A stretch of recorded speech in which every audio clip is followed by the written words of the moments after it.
How did Batman and the Joker meet?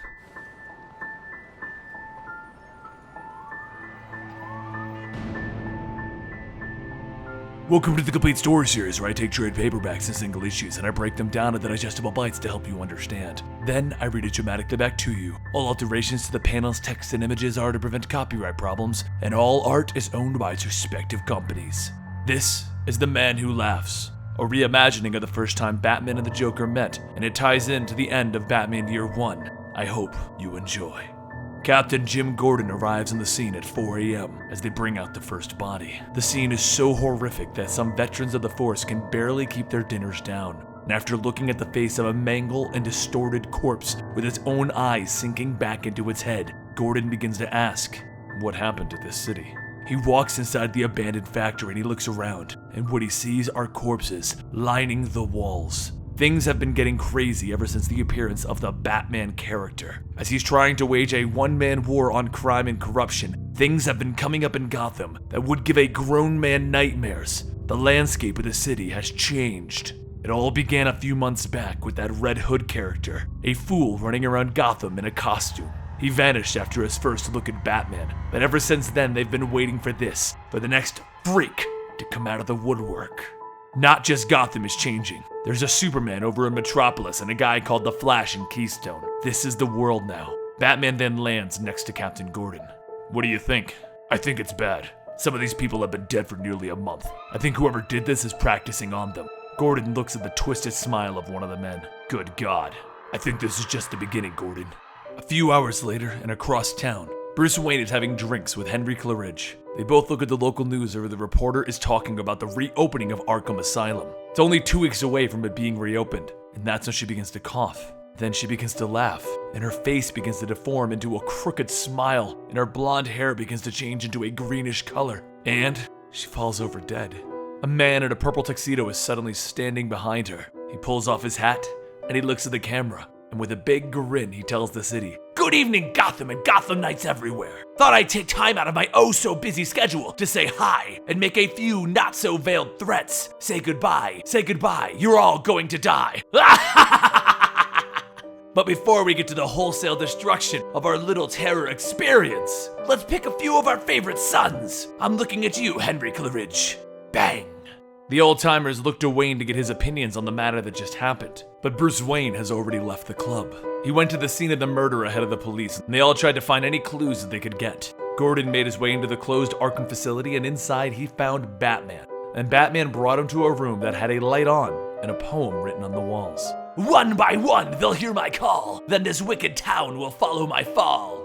The police made a statement stating that they would protect Mr. Claridge, and they posted police officers around the building while Gordon himself was in the room with Claridge. But as the night droned on, Mr. Claridge began to act weird, and he began to laugh, and his face went stark white, and a grin began to form. Through the laughter, Batman came crashing through the window, and he looked down at the body and he tells Gordon, "He was poisoned hours ago. He never stood a chance." The police barge in telling Gordon that there is a situation across town. The whole Claridge thing was a distraction to get the police off the streets because Joker went and released all of the mental patients, giving them guns. And right now, they're running through the streets of Gotham shooting civilians. Batman makes his way across town in a hurry and he kicks in the teeth of one of those patients before stopping the rest of them. But he did more than just stop the crooks. He revealed his presence to the people of Gotham. They now know that not only is there a psychotic clown out there is a man dressed as a bat here to save them.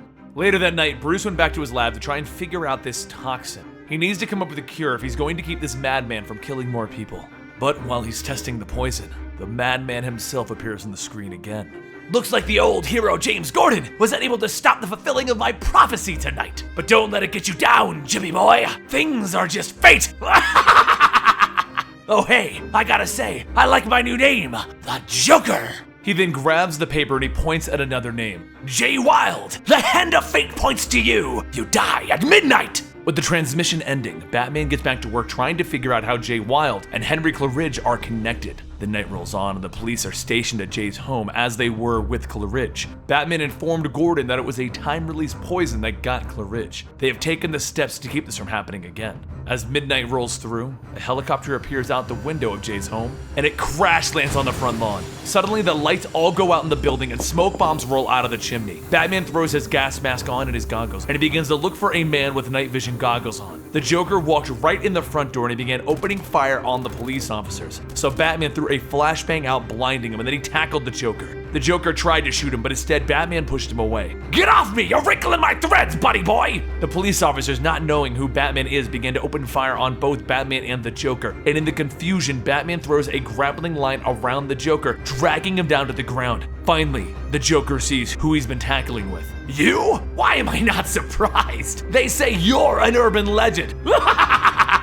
He then throws his head back, smashing Batman in the nose. The Joker then gets up and he runs out the window and into the night. During the whole ordeal, he had laced his bullets with his poison, grazing Jay Wilds and killing him. Batman had managed to tag the Joker with a tracker during that, but it had gone dead ever since he left the building. So Batman decided to look into another means. Jay Wilde and Henry Claridge were connected because they both owned a stake in the Ace Chemicals facility. So Batman puts on a disguise and decides to see if he can get any more information. Once there, he discovered that one of the workers had little white skin blotches on his face, and he finds out that it's because of the chemicals in this facility. They turn your skin white and your hair green. Batman begins to think back to his meeting with the Red Hood, when he scared the Red Hood and he fell into a vat of chemicals. Could the Joker and the Red Hood be the same man? Did Batman create this monster? He goes back to the Batcave to look for an antidote to a toxin that was never supposed to have an antidote, and he thinks, how does he plan to handle this insane man? He was never prepared for this. He planned for killers, muggers,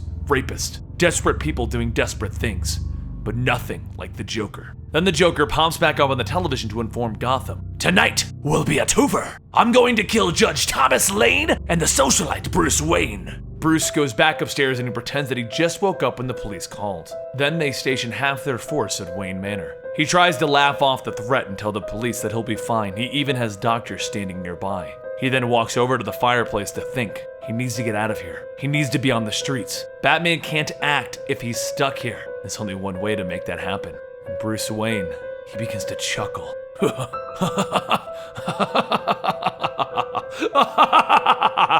He turns around and his face is white and his eyes are turning green. While this is happening, the Joker is attacking Thomas Lane's estate in full force with clowns and guns, but over at Wayne Manor, Bruce Wayne begins to lose control. It's too much. He injected himself to get away, but he didn't expect this. He begins laughing uncontrollably. And the police try to hold him down, but he's overwhelmingly strong. With a twisted grin on his face, they finally force him down, and Bruce Wayne thinks to himself, he needs to stop fighting them. He needs to let them inject him. He can't help it. Finally, Alfred injects him with the muscle relaxer, and he begins to fade away into his own mind, into his own dreams, where he remembers the death of his parents. And finally, he snaps out of it, perfectly okay.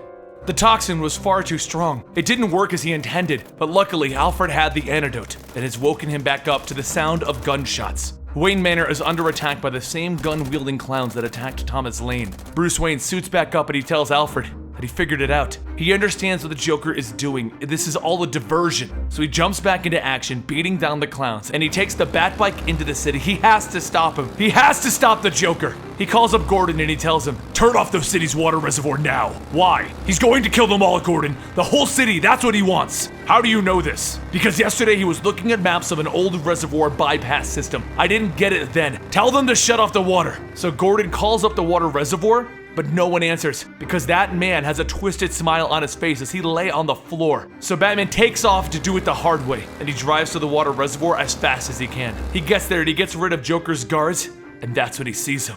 The Joker. It's over, Joker. Give it up. You again? You're like my personal bad penny, aren't you? Always turning up. Stay right there, or I'll flip this lever, letting my chemicals into the water supply. I can't let you do that. Oh, really? How the hell do you think you're gonna stop me? Like this, Batman says as he blows up the dam, stopping any water from getting into Gotham. You just ruined everything! The Joker shouts, swinging a wrench at Batman. Batman dodges the wrench and he tells him, you shouldn't have made it so easy. You spelled it out for me. Okay, I'll just kill you instead, he says, getting a shot across Batman's face, and then he throws Batman to the ground. He leaps in to finish off Batman, but Batman catches him by the arm and he holds him up over the tainted water supply. If he just lets go, he can stop this madman, this killer, forever. But he can't do it, and he throws Joker down. I'm disappointed, Bats! Thought you were gonna finish what you started. Who says I'm done? And Batman beats him to a bloody pulp until he gives up. A month later, Batman is standing on the roof of the Gotham City Police Department. Gordon informs him that they have no idea who the Joker really is. He isn't talking, but he is the first inmate of the newly opened Arkham Asylum. Gordon tells Batman to not take the blame, even if he was the Red Hood. Batman didn't make him put that helmet on. Then, he shows Batman the newly commissioned Batlight that the mayor wanted to create to summon Batman when they needed him. Because Gotham is about to get weird. Now, this is a retelling of the first appearance of the Joker. Obviously, the originals are from the 1950s, and I think it's a single issue, and it's really old, and not nearly as dark as this, but I love this retelling. It's called The Man Who Laughs. It's a premium comic. You can find it on most sites. I'll link it down below. Don't forget to follow me on Twitter at Comicstorian and Instagram at Comicstorian, and I'll see you next time, right here.